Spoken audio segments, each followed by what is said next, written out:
Bueno, bienvenidos todos. Hoy empezamos desde temprano. Hoy tenemos doble fecha. Vamos a tener a esta hora a Jay Austin, el líder bate, campeón bateador de la temporada pasada en la Liga Venezolana. Y a segunda hora vamos a tener al relevista venezolano, bueno, relevista abridor Juan Rincón. Eh, Eso será a las 6 de la tarde. Espero todos estén bien. Y bueno, aquí ya llegó Astro Kid, así que vamos a enviarle la invitación. Let's wait for it. So, hello, Austin. How are you? Good. How you doing? All good. Can you hear me Oh, very well? yes, I can hear you. That's good. How are you? How is the quarantine time going around? It's better now.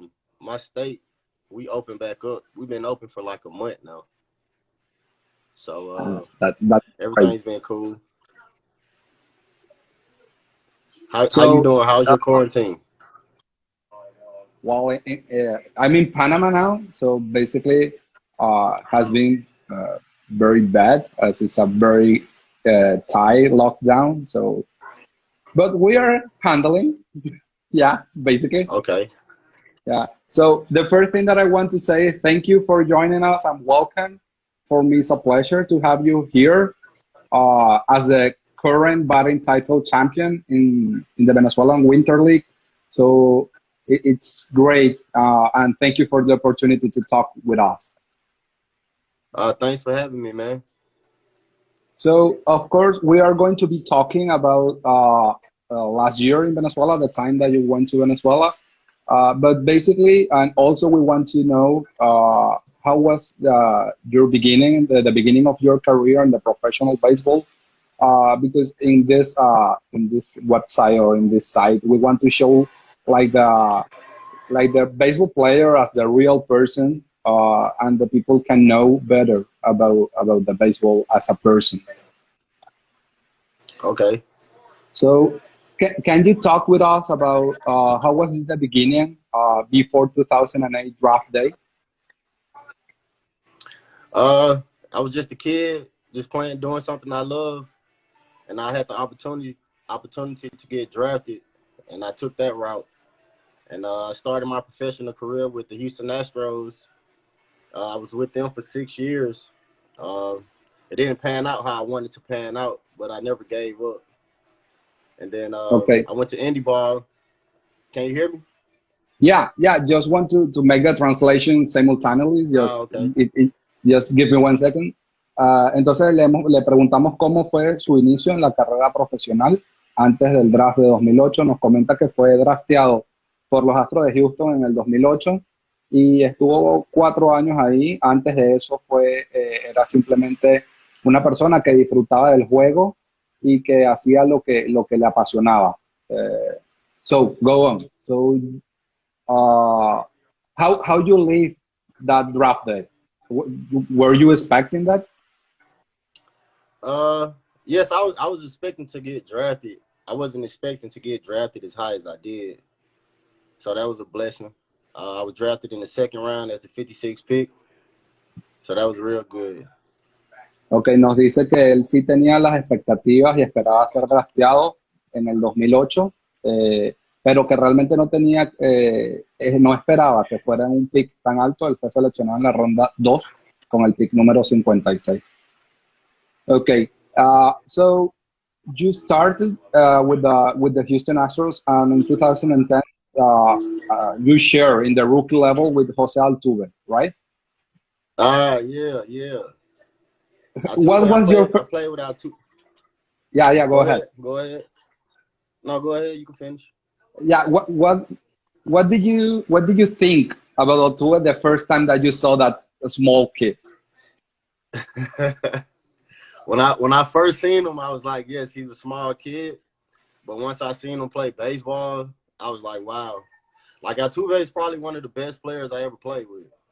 Just as far as like just baseball, just the knowledge, the IQ, the love of the game. I mean, he can hit, he can play defense, he can run, he can do it all. And he's one of those guys I seen like fight adversity. Like he every year he came in, he did what he had to do, and now he's reaping the benefits. Ya. Ok, le preguntamos, él en su primer año en el nivel rookie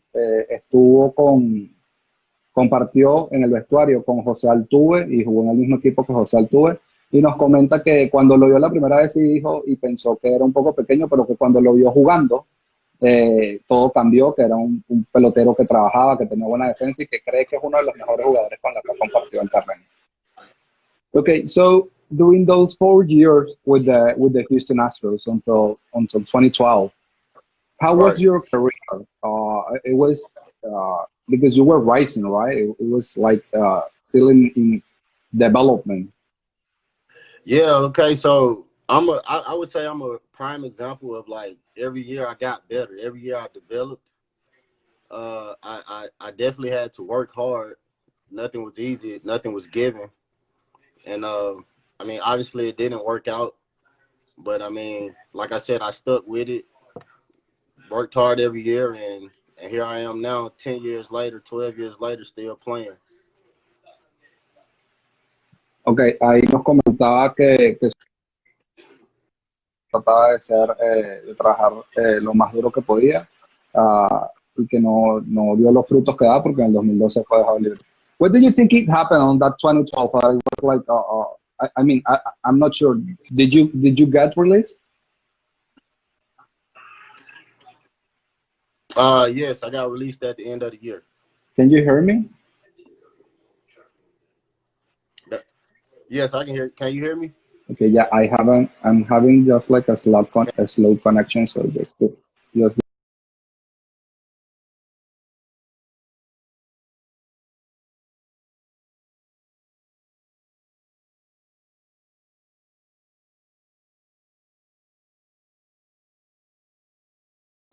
señal.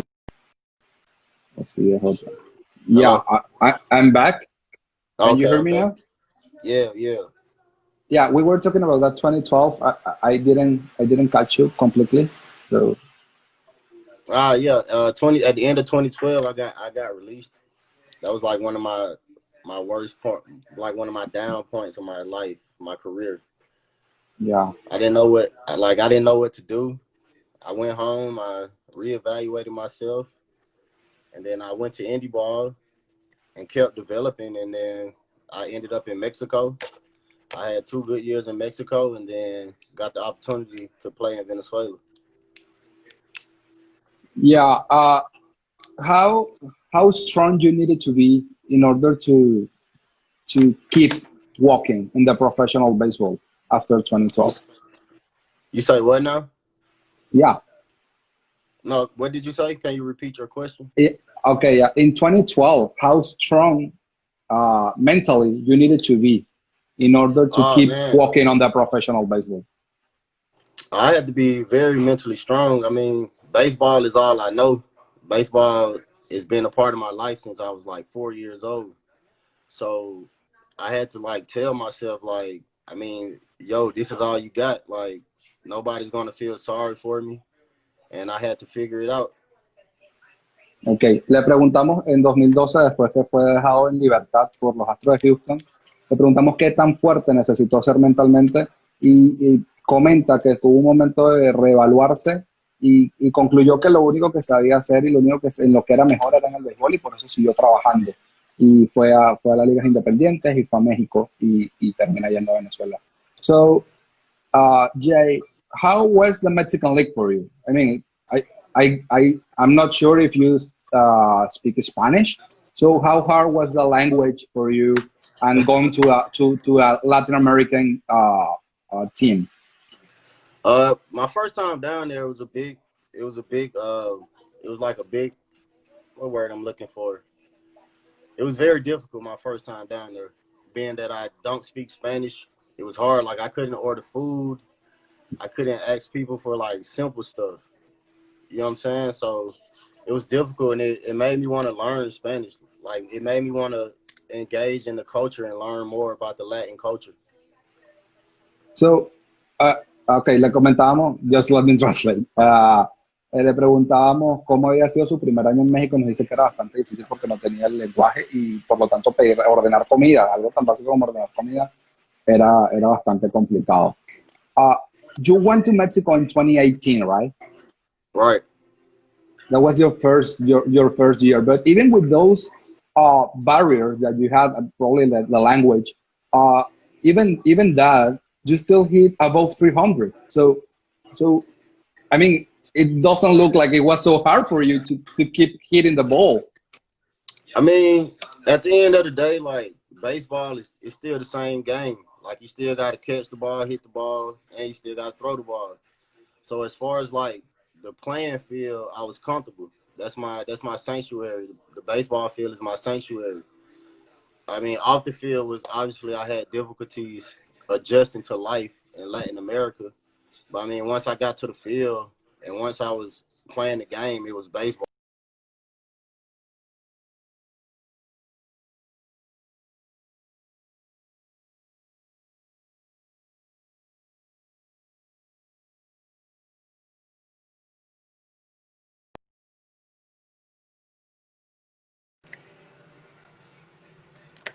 Yeah, can you So hear me? yeah, I think I got you right. You say that basically even having a hard time in the outside the field, baseball is baseball, and you keep just playing the same game, right? Right. Yeah. So, okay, le preguntamos que a pesar de tener barreras con el lenguaje, que no sabe hablar español, él termina bateando ese primer año en México en 2018, 304 averaje. ¿Cómo hizo? Y básicamente nos dice que una vez entraba al terreno de juego, pues se olvidaba de todo lo demás y trataba de jugar el mismo juego que sabía jugar desde siempre. So, until 2018, you didn't hear anything from the Venezuelan Winter League, right? Right. So you went back on 2019 to Mexico, and playing in there, you received a call from the Venezuelan Winter League. That was the first time you heard about Venezuela? I mean, I heard about Venezuela, obviously from like my friends and stuff from the past. But this past year was my first time like actually getting the opportunity to come to Venezuela. And What? it wasn't easy. I had to, go out there and put up numbers and put myself on the map to get noticed. And I just want to thank the Tigres for, giving me that opportunity to come down there and experiencing you guys' culture and seeing how you guys play baseball. Because obviously Venezuela is a rich country for baseball. Like a lot of good players come out of there. And when I got the opportunity to come down there and play, I didn't think twice about it. Ok, nos dice que que había escuchado de Venezuela claramente por sus amigos, pero que nunca había tenido la oportunidad de jugar y que cuando recibió la llamada de los Tigres, pues no lo pensó dos veces. Le agradece muchísimo a los Tigres por haberle dado la oportunidad y haberlo tomado en cuenta, dado el tiempo y la forma en la que batió en México, que lo puso en el mapa. So, how did you feel when you arrived to Venezuela? Well, what was your expectation for that moment? I didn't really have any expectation as far as like what to expect because I'd never been down there. I mean, when I first got down there, I was uncomfortable being that I was miles away from home. I was in South America. But like once I got to the field and got around the guys and I was able to see, how you guys do things, I became comfortable. The guys helped me adjust to life. They helped me, adjust to everything. So it only took a few days for me to like feel like I was comfortable enough to be down there by myself. Ok, dice que no tenía ningún tipo de expectativa antes de llegar a Venezuela porque no había escuchado muchas cosas. Comenta que le tomó un par de días ponerse a tono con el país para estar tranquilo y le agradece mucho a sus compañeros de equipo por la recepción. How was the welcome to los Tigres? It was good, man. The guys, they accepted me in the clubhouse. When I first got there, I didn't say much. I had to, stay in my place. I was a guy that, you know, came out of nowhere. So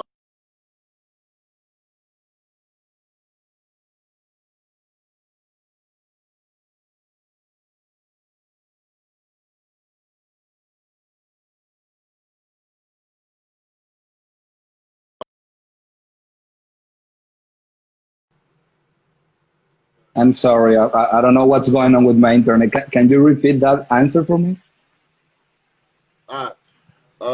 the guys, it was pretty Can you cool. hear The me? guys, they welcomed me. Well, they welcomed me with open arms, and I was able to fit in and adjust to life, and I met some cool teammates.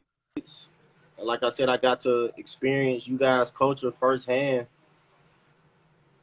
and it was a cool experience.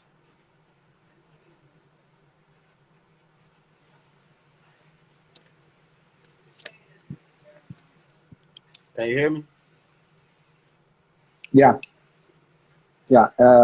Ok, él nos comenta que básicamente la recepción con los Tigres fue muy bueno, que obviamente al principio los jugadores que lo recibieron en el dugout no sabían quién era él, porque no lo conocían, pero que le tomó un par de días encajar, pero que le agradece mucho a los compañeros que tuvo en el dugout con la recepción.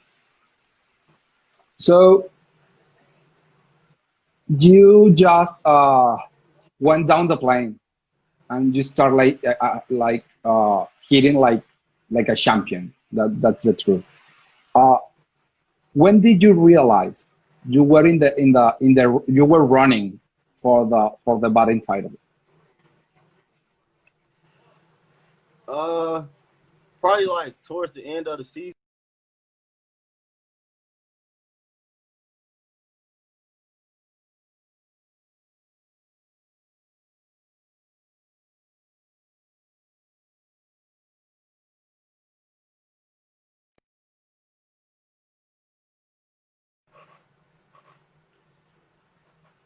Just happened again. You are you okay? Can you hear me? Yeah. Yes, okay. Okay. But yeah, towards the end of the season, I started hearing about, hey, you may win the batting title. I try to not like pay attention to that. I just try to, you know, go in and day out and just do my job. Try to do what helps the team. And I was lucky enough to win the batting title. That's something that I'll never forget. That's something that nobody can take away from me. But other than that, I just try to, I try to do what I can to help the team. Ok, sí, con referencia al título de bateo, nos dice que a medida que la temporada estaba por finalizar, le comentaron que estaba en la carrera para ganar el título de bateo y trató de mantenerse jugando día a día de la misma manera y que eso no le cambiara la mentalidad al momento de llegar a los turnos. So, Jay, that batting title and that season in Venezuela with los Tigres, it was so amazing that you got drafted for the playoff by Magallanes. Even knowing that Magallanes, because of some restrictions, couldn't put you in the field during the home games, but even that, Magallanes select you on the draft pick. So, how proud you felt once you get that selection? It felt pretty good, man, to know that other teams was watching, and to know that other teams believed in me to come in and help. So that felt pretty good, man. Especially me that was my first year down there, and I was able to prove that that I can play down there with the best of them. Did it take you by surprise? Yes, it did. I wasn't expecting to get drafted or anything. Ok, le preguntamos sobre la selección para la ronda de refuerzos con los Navegantes del Magallanes o ronda de sustituciones para el playoff, una vez que los Tigres quedaron eliminados. Y nos comenta que no tenía las expectativas de que el Magallanes lo llamara o que algún equipo lo llamara y que es bueno saber que otros equipos estaban viendo su participación en el torneo local. So that playoff with Magallanes, one of the I don't know, the team that has more fans in the country, uh, was done or finished in a game versus Caribes. Do you remember that sixth inning when the rally was like set? You were running in first, and Yeah, I do remember that. I do remember that. And that's something that when I look back on it, it's like I probably should have stayed at first base.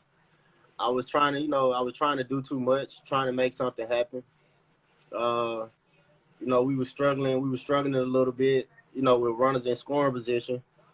We had a guy that was a double play.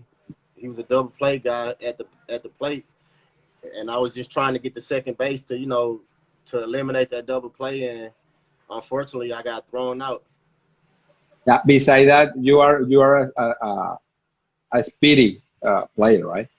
That's Right. your game. I mean, yeah, that's my game, and like I said, I mean, looking back on it, that definitely was a learning experience, as far as like situations in the game and the importance of the game, and I mean, it's just part of playing ball, and if I can take it back, I would do the same thing, like because like I said, at the end of the day, I'm trying to do what I can to help the team, and unfortunately, it just didn't go our way in that sixth inning. But that's definitely an inning that I'll never forget. That was a learning experience for me. Of course.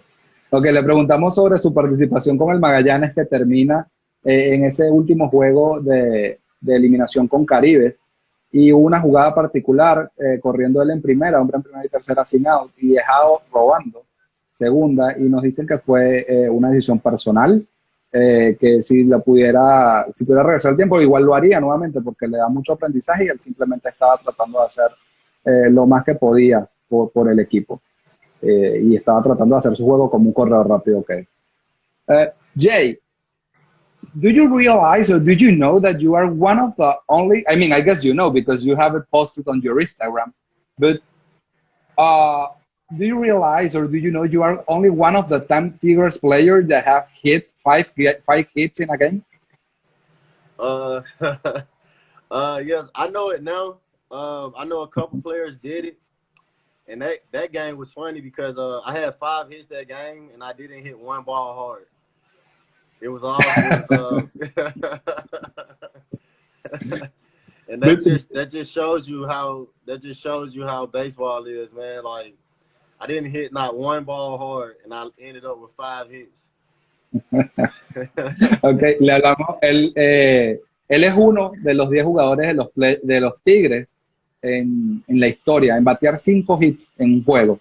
Y nos comenta que lo sabe ahora, que no sabía que era algo que lo había hecho mucha gente o muchos jugadores, o que lo había hecho tan pocos jugadores, y que lo que le parece más irónico de cierta manera es que no le dio duro o contundente a ninguna de las 5 pelotas y que lo logró. But Jay, do you realize that those players that are sharing that that step with you or that level with you are considering Venezuela like biggest players or big players in the Venezuelan Winter League, and they're like they have a lot of fans in there? Hold on, repeat that.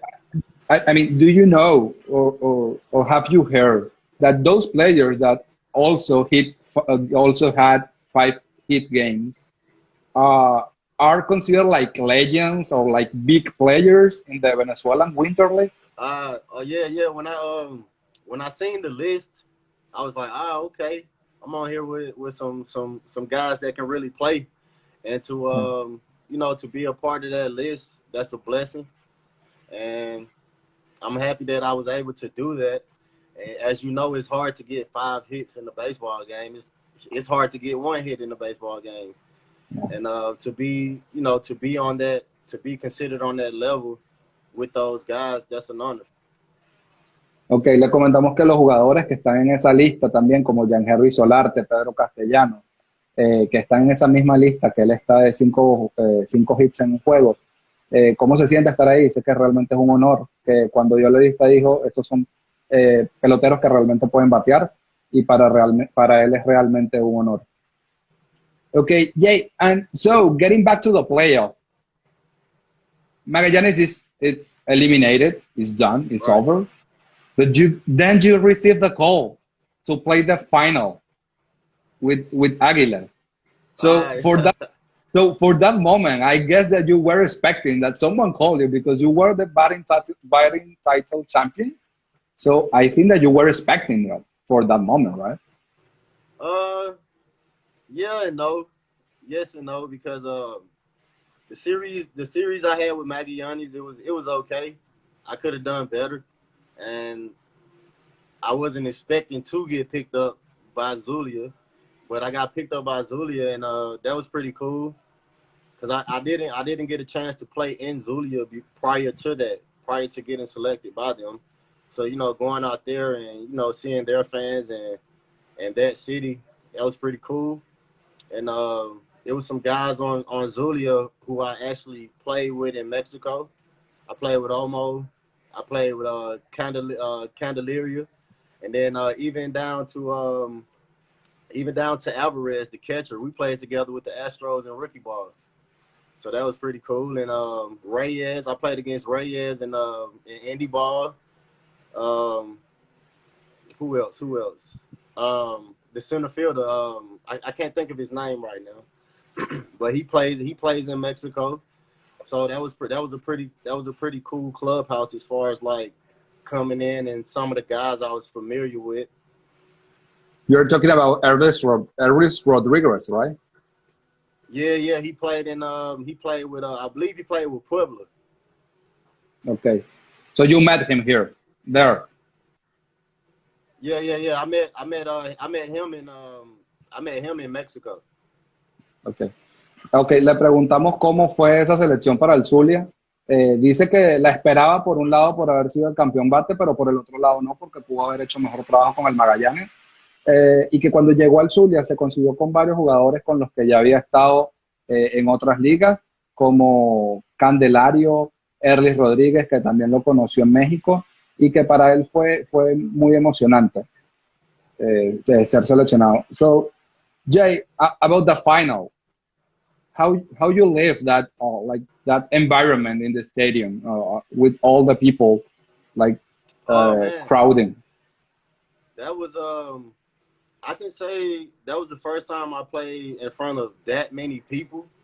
Um, I remember in 2018, I was with Oaxaca in Mexico, and we played in the finals, and we played Monterrey. And if you're familiar with Monterrey, they have a big league stadium. They Yeah, play the Mexican series. They play in Monterrey, and that's a big stadium. But when I got down to Venezuela and I seen those stadiums, especially in the finals that time, man, it was so many people. I was so anxious. I was scared. I just wanted to, prove to everybody that I can play, that I belong. But at the end of the day, it's baseball. Like once they say play ball, you got to play ball. yeah. Ok, y le preguntamos cómo se sentía en la final, viendo esa cantidad de gente en el estadio. Nos dice que cree que es el estadio o es el juego en los que ha estado, que hay más fanáticos, que estuvo en una serie en Oaxaca contra Monterrey, en una serie final, y ni siquiera ahí consiguió tanta gente. Este, pero que fue emocionante y que una vez que se decía play ball, trataba de enfocarse totalmente en el juego.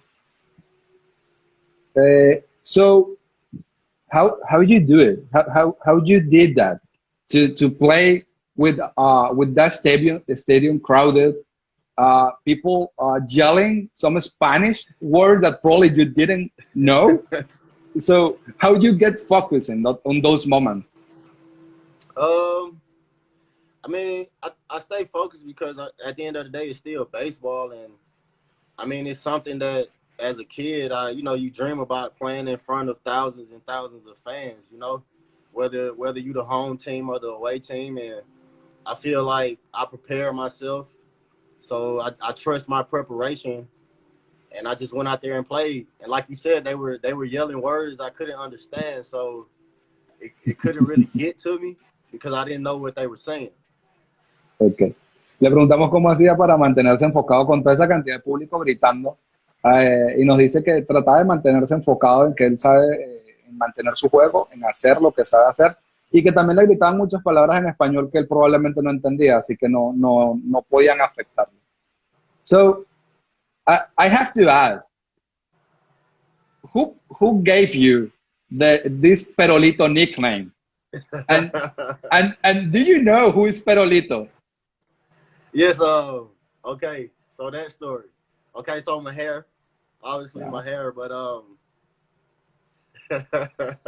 but Ezekiel, my first day I walked on the field and he was staring at me. He was like, man, you look like Perolito. And I was like, who? He was like, you don't know Perolito? And I'm like, nah, I never heard of him. So after practice, he showed me a picture. And I was like, oh, man. And then he was like, from now on, he was like, your name is Perolito. And it just stuck with me. I don't have a problem with the name. I actually like the name. I like the name.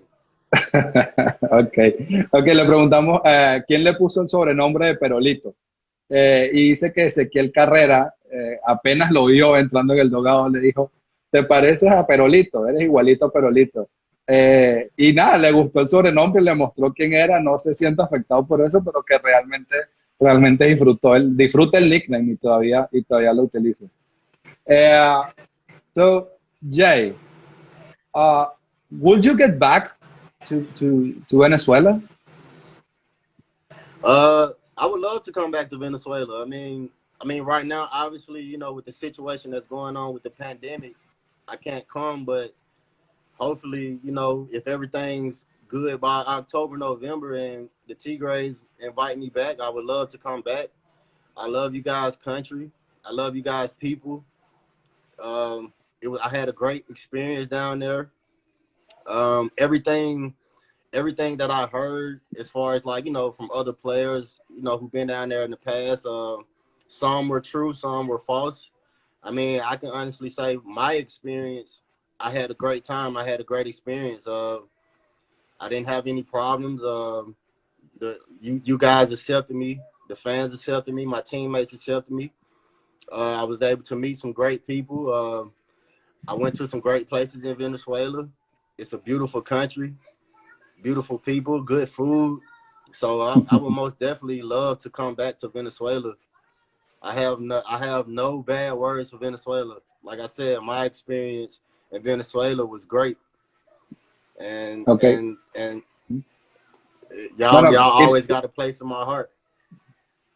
Ok, le preguntamos si estaría dispuesto nuevamente a ir a Venezuela, que responde que obviamente con el tema de la pandemia pues no se sabe qué va a pasar y pues en estos momentos no se puede, pero comenta que obviamente octubre, noviembre le encantaría tener la oportunidad de volver con los Tigres y que los Tigres lo llamen nuevamente. Comenta que la situación en Venezuela fue comentada a él por muchos peloteros, escuchó cosas buenas, cosas malas.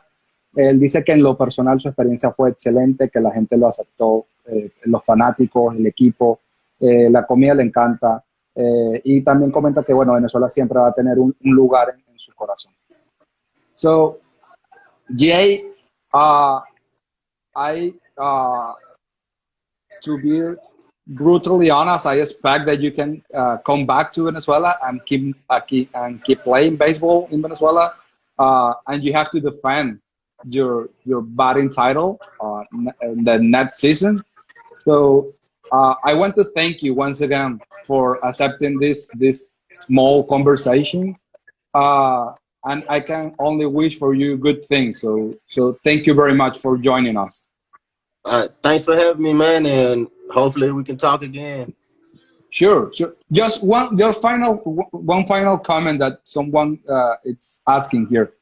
What recommendation or what message could you send to other American or players about the Venezuelan Winter League? My message would be to to the players here in America, like if you have the opportunity to come to Venezuela and play baseball, I would say go. Don't think twice. Like you're gonna play with some good. It's great baseball down there. It's a reason why Venezuela represents MLB.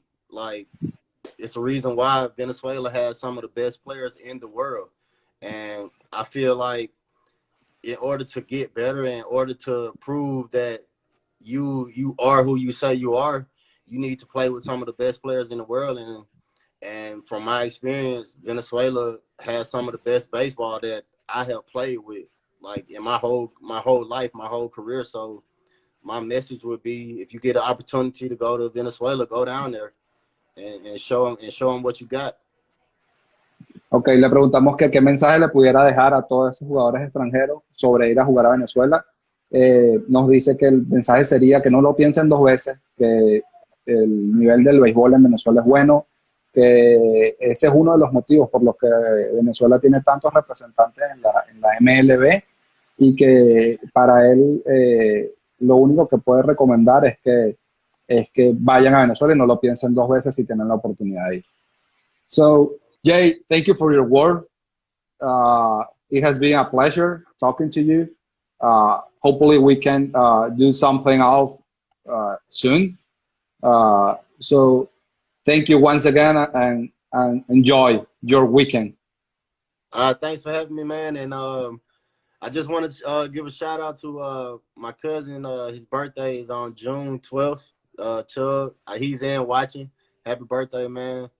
And just thanks for having me. Okay, so happy birthday. Yeah. Thank you, Jay. Bye. You're welcome.